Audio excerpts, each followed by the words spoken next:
For our last story tonight, let's talk about malnutrition in children. Now, when I say this word, malnutrition, what is it that comes to your mind?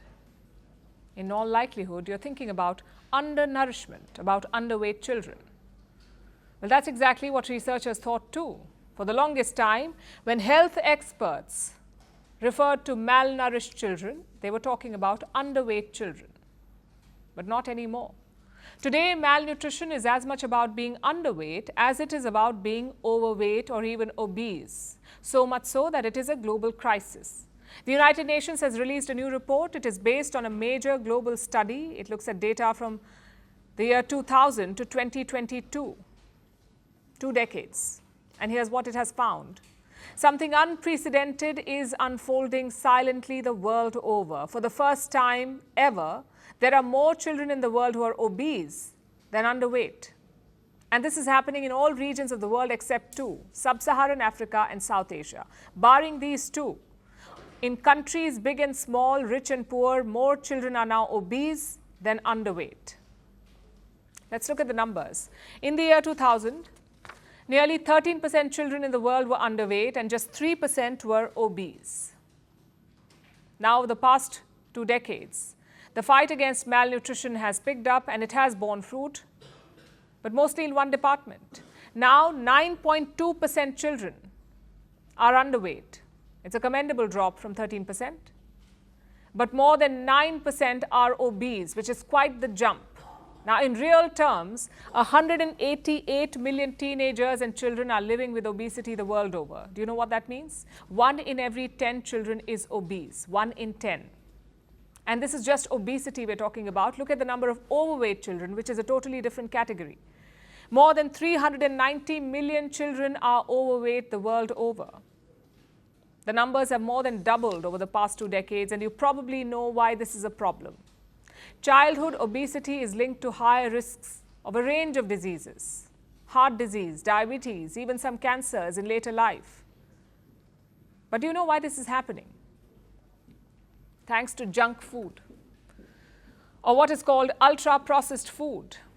This is food that has undergone industrial processes. It has a lot of additives like color, sugar or fat.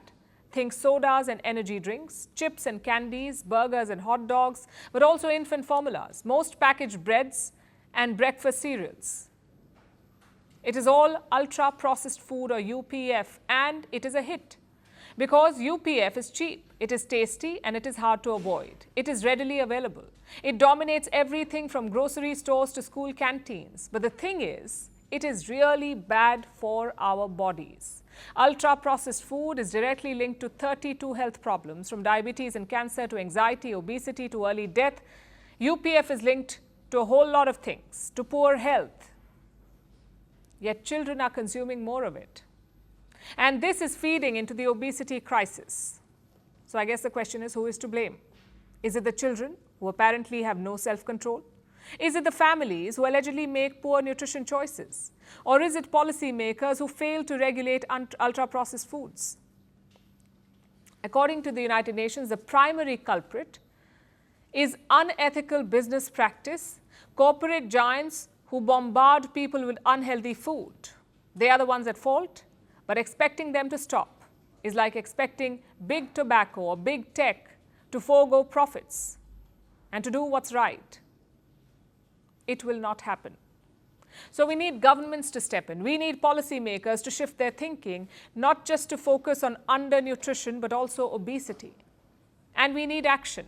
We need safeguards like better nutrition labeling, marketing restrictions, higher taxes, subsidies on healthy food, and bans on junk food in school.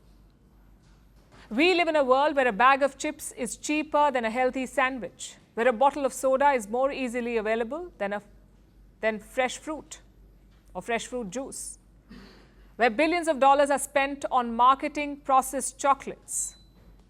But all apples get is an old idiom. Until this changes, maybe nothing will.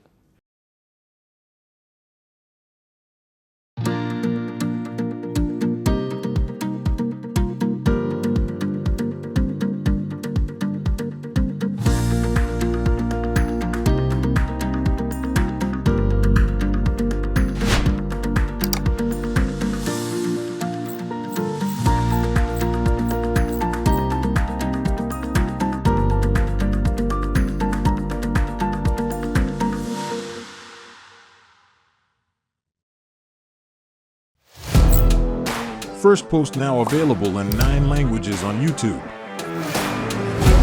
English, Stands at $36 trillion. French, Le FMI, comme German, Geschäftsführenden Direktor, Hindi, $30 trillion ka karjo. Indonesian, Pemerintah tanpa pemeriksaan. Italian, Skali radikali. Japanese, 4 兆ドル以上も Portuguese, por causa do próprio balanço patrimonial. Spanish. Beautiful bill. Go to Settings, click on Audio Track and select a language of your choice. Be the first to know what's happening around you in your first language. Firstpost.